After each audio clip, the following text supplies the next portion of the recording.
This video will cover round 2 and 3 of the wings. In the previous video, we made a magic ring with 6 single crochets. Now let's move on to round 2. According to our pattern, we should put increase stitches in all of the stitches on this round, which equals 6 increase stitches. And just a quick reminder, an increase stitch is just 2 single crochets in the same stitch. So let's begin. After completing round 1, we left off right here, where our slip knot is located. And for the first stitch of the second round, we should insert our hook into the first V shape across the caterpillar's belly.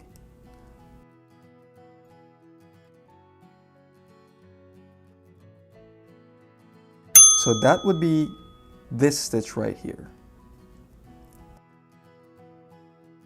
So I will put my hook back into the slip knot, and I will tighten it a little bit by pulling the working yarn. And now it's time to insert my hook into the stitch that I just showed you.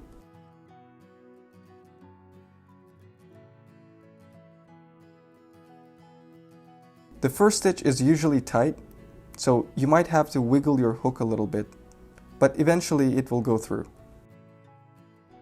I will put 1 single crochet into this stitch.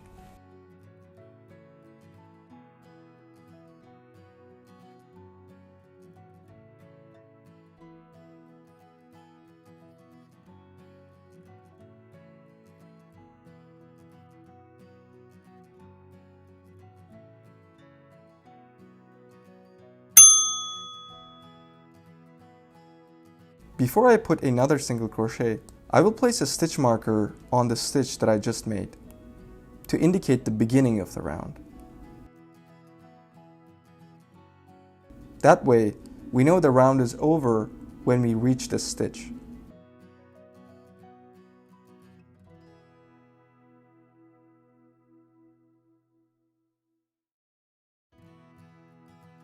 Okay, so I already put 1 single crochet, but to make an increase, I need to put a second single crochet in this same stitch. So if you pull your working yarn, you can see that this is the stitch I'm working on. So I will insert my hook here again.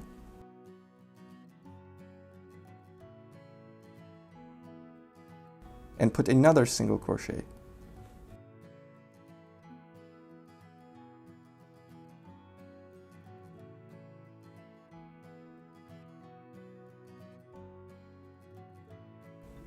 And we completed our first increase stitch.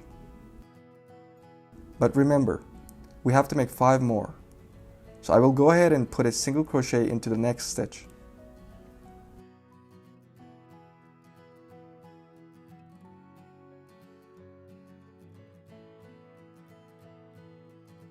Now to make it an increase stitch, I will put another single crochet into the same stitch.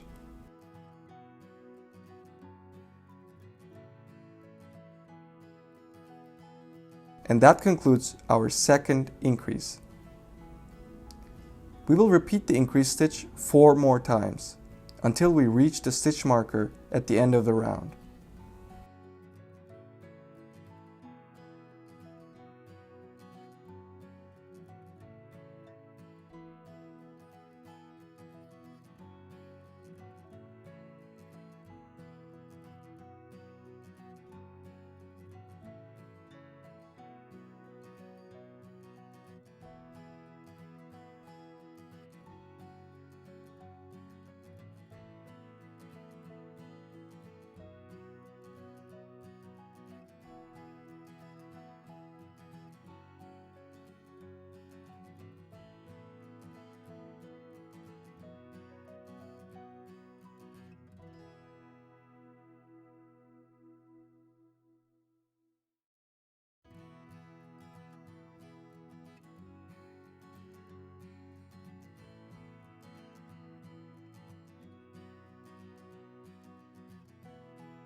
Okay, so we just put our last increase stitch, reaching the stitch marker. Now let's move on to round 3. Our pattern states that in this round, we should put a single crochet followed by an increase. So this is the sequence we will repeat 6 times. As always, I will put my first single crochet and then I will update the position of my stitch marker.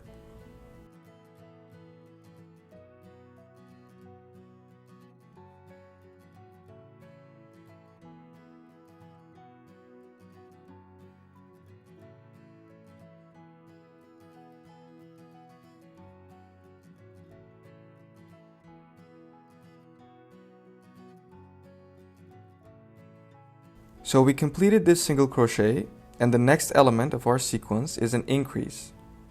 So I will put an increase stitch on the next stitch.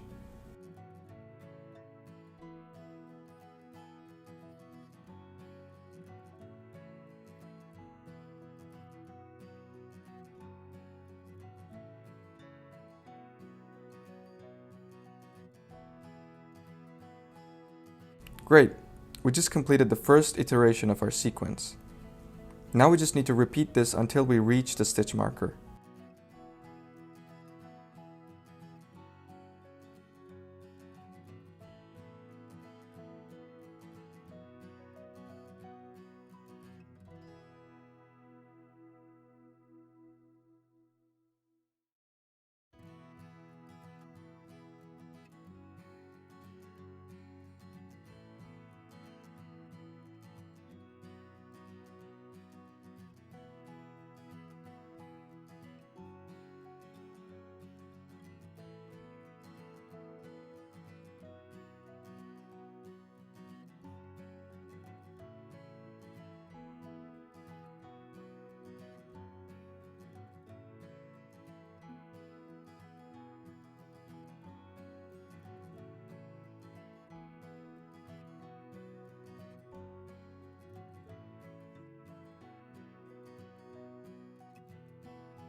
So we just reached the end of round 3, which means we are done with our wing. Now I will quickly show you how to fasten off.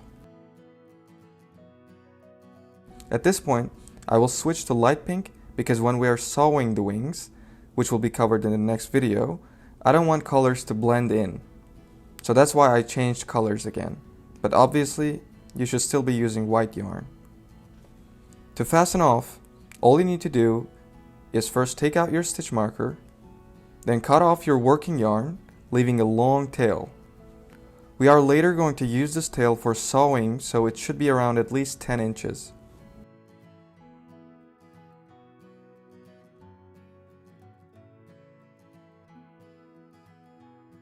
Finally, just take your slip knot and pull the working yarn all the way through.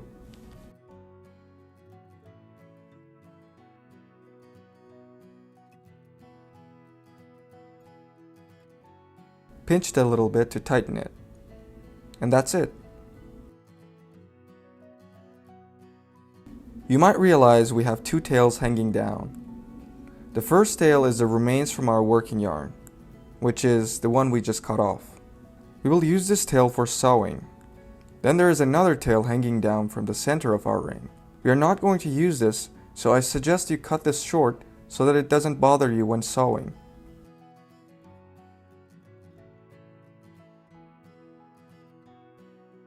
So we just covered how to make a wing. You should now repeat this process twice to have 2 wings. And in the next video, I will show you how to sew these wings onto the body.